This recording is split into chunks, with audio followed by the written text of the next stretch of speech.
Hello everyone, this is G-Shock High Fashion Channel as you see right now. Different setup, and we're gonna have a vintage G-Shock watch box that I'm gonna share for all of you guys. Of course with the watch as well, and a G-Shock perfect bubble since this is a vintage model.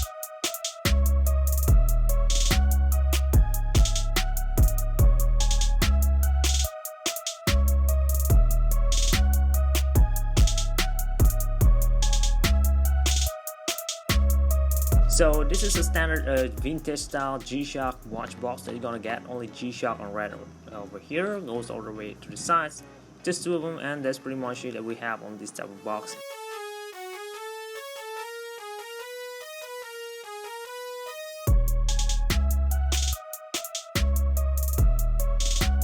Alright, we have a 12-3-in-1 Casio Japan module. This is some of the functions this model have. We have a barometer, a kodo for altimeter, and ondo keisoku kino for the thermometer gauge. So we have twin sensor model, and this will be the casing, standard ABS plastic material. 3, 2, 1. There it is.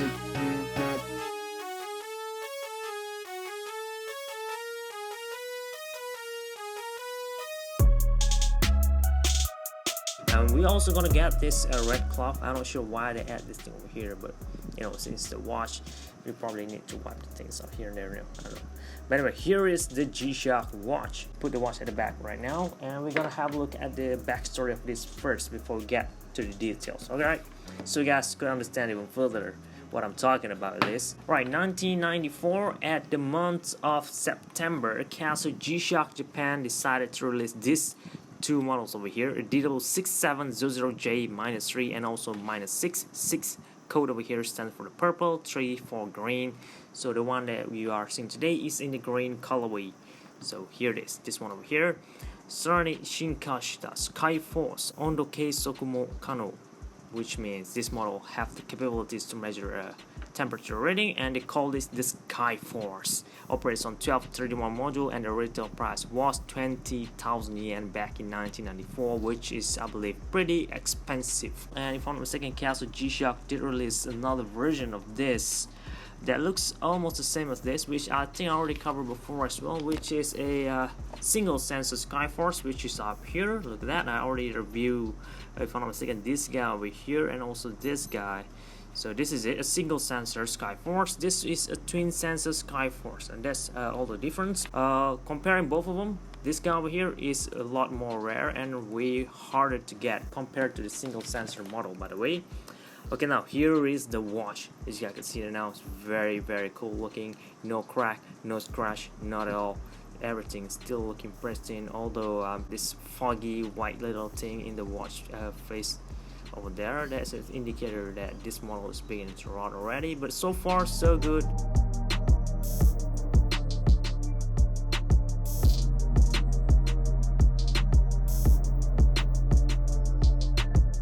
Twin sensor model, 20 volt resistant G-Shock Skyforce model. This is the model number, and this is the retail price at that time. Although you guys should know that the price for this thing today is much more than the retail price, of course. If you get this in a conditional deal, of course, if you get this in the use, like beating up or destroyed, a bezel or cracking, sticking, all those, it's gonna be way cheaper in price. But this is it. This will be the first time I'm reviewing this watch. This is very new to me as well. I'm not used to this model at all, although I'm pretty much used to using G-Shock with a lot of sensors, as you guys see right now, but not in this type of interface. So this is gonna be very interesting.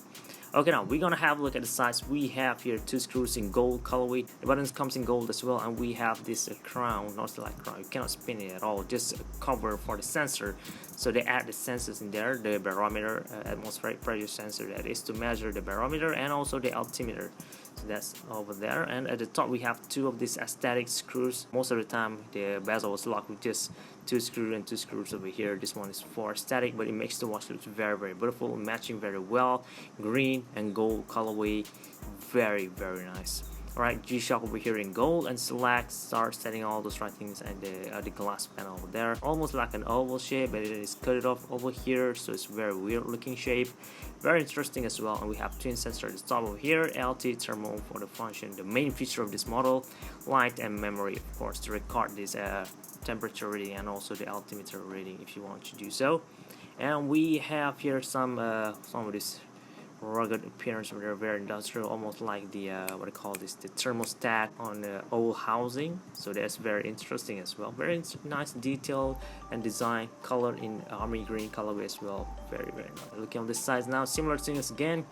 So we're gonna have like 2 buttons, standard round shape, but pretty tiny button compared to how big the casing is, but this is pretty standard at that time, so normal sizing. Although we have these 3 of this texture part just for added aesthetics to make this watch look even way better. I mean, this is Skyforce.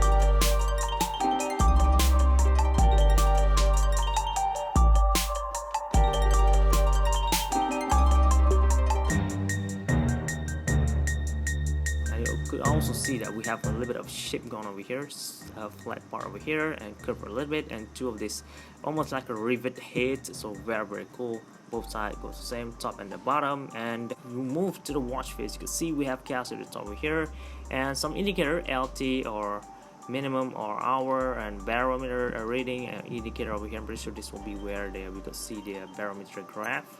Yeah, here it is, look at that. So change in atmospheric pressure graph going on all the way there, similar as latest model that here. Look at that, we have tiny parts down there. So this is it, very long data, a lot of data actually. So that's that. And we have some indicator over here for the altimeter. Look at that, 1 hectopascal for each bar, and 10 meters for each of those blue bars. Okay.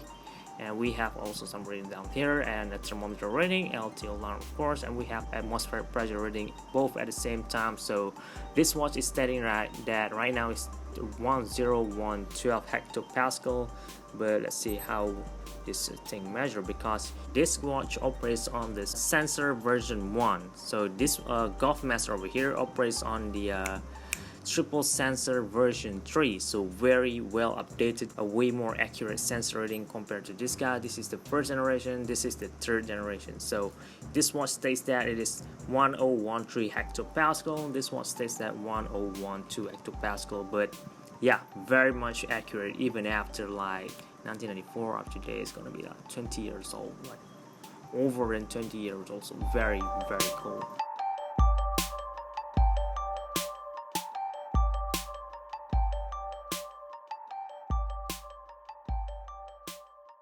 So that's as far as the barometer function. And back, if I press this button again, we'll go to date and time display. The basic things, you know, we have a light button at the top here. These don't have any one of the huge LED light like this guy over here, although they still have a LED, and it comes in orange. You can see it lighting at this angle over here. It's barely able to see it.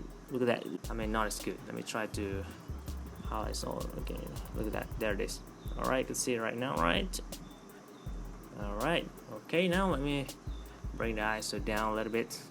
Okay, now I'm done with the watch body press mode. Now we'll go to the altimeter mode. You can see it now changing at altimeter right now, and you could also see the thermometer at the same time as well. Press mode again, we'll go to this memory mode if I'm not mistaken, since I didn't register anything yet over here, so it'll be just left emptied out. And we have alarm. Seems like we have 1 2 3 4 5 alarm with signal, without snooze alarm, but yeah, good enough. 5 alarm in here, and we have of course back to home time. Press mode again, alarm. We have a stopwatch, of course, 1/100 seconds, a precision stopwatch, so this is nice. Stop, and you can see how the animation is going on over there as well. This display comes in red, this display comes in gold, the middle one comes in green. Very nice combination of display, 3 color display on this single watch face, and also gold, light green accents, dark green, army green over here, gold. It's so very gorgeous colorway, so nice. Stop and reset the stopwatch, of course, using the light button, and press mode now. We'll go back to home time, keep pressing mode, alarm, stopwatch, and back to home time as well. So that's pretty much it. We don't have any timer, no world time at all here, this standard straightforward function. Alright, I think I already covered all the basics thing. I'm pretty sure I'm gonna make a module demonstration video to just to talk even further, even deeper about this model and how this thing should work, how to operate, how to set this thing up, you know. Alright, now let's move on down here. We're gonna have a look at a watch band, not tapered. This come of this groove over here. The Skyforce single sensor model have this part in triangle shape, which is way more cooler looking in my opinion, but this is good enough. It fits the way it is. I mean, it matches very well with all these holes over here. We have those rivet heads as well, all the sides over here, to make this watch looks even tougher, give this a very nice impression, very rugged at least. I mean, if you leave this part just blank like that, it's just gonna end up with all those basic models like this one over here. So it won't be as good, especially considering that this model is made for pilots, if I'm not mistaken. And also, man, in a rough environment. Alright, LT thermal rating over there, just printed on there, not too much. Alright, going to the top, we have protection of course, and similar texture again, but no holes at all at the top here, so it's pretty much basic stuff. And we're gonna have a look at a gold buckle with Casio Japan sign below it.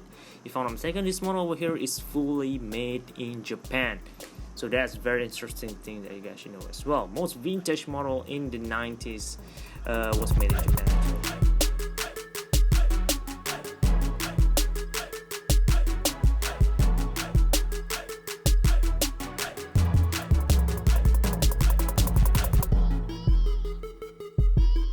At the bottom part of this watch band, just left blank like that, nothing much going on over there, and same goes with this part over here.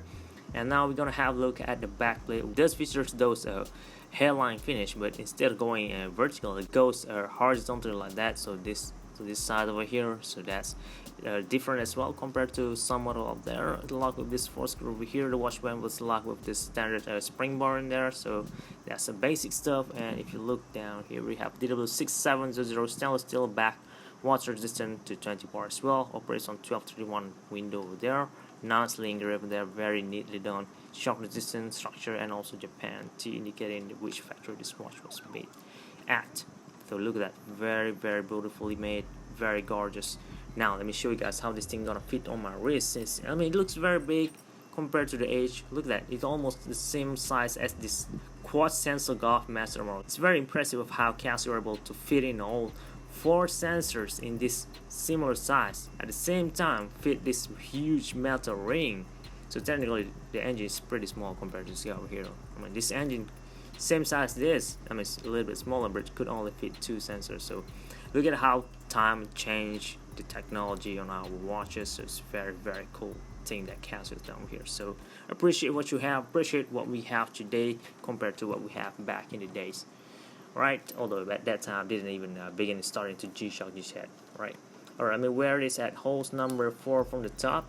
The watch band feels pretty different, by the way. This is not the same as those basic model DW-6700 watch band out there.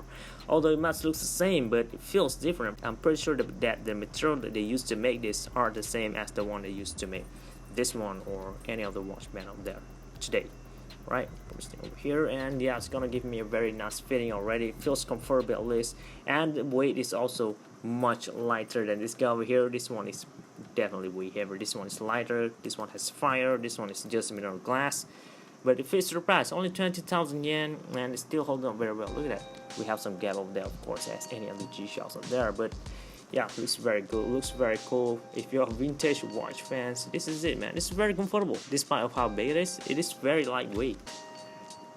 Alright guys, and yeah, this is how the watch looks like on my wrist. Of course, gonna end up with this extended tongue over here. It's all up to you guys. If you have a bigger wrist, and you won't have this issue at all. But for me, yeah, this is how it's gonna end up on my wrist, and this is it. So let me show you guys. Look at that at the front, sitting very thick and wide as well. Very good.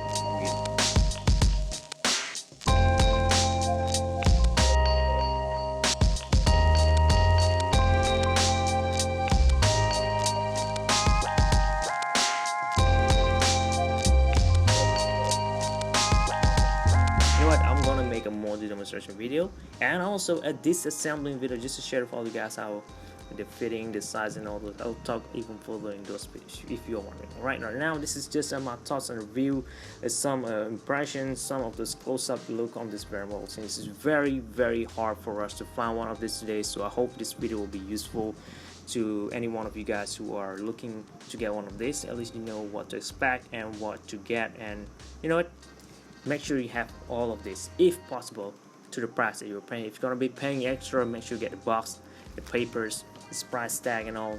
If you don't really mind on this, just get the watch in this condition. This is how the watch band looks like, this is how the body should looks like, this is how this button should looks like, the colorway and all those this is how it should look like. If it is different in certain way, ask the seller, is that being customized or is custom painted or is the original parts, yes or no. Alright, this is it, guys.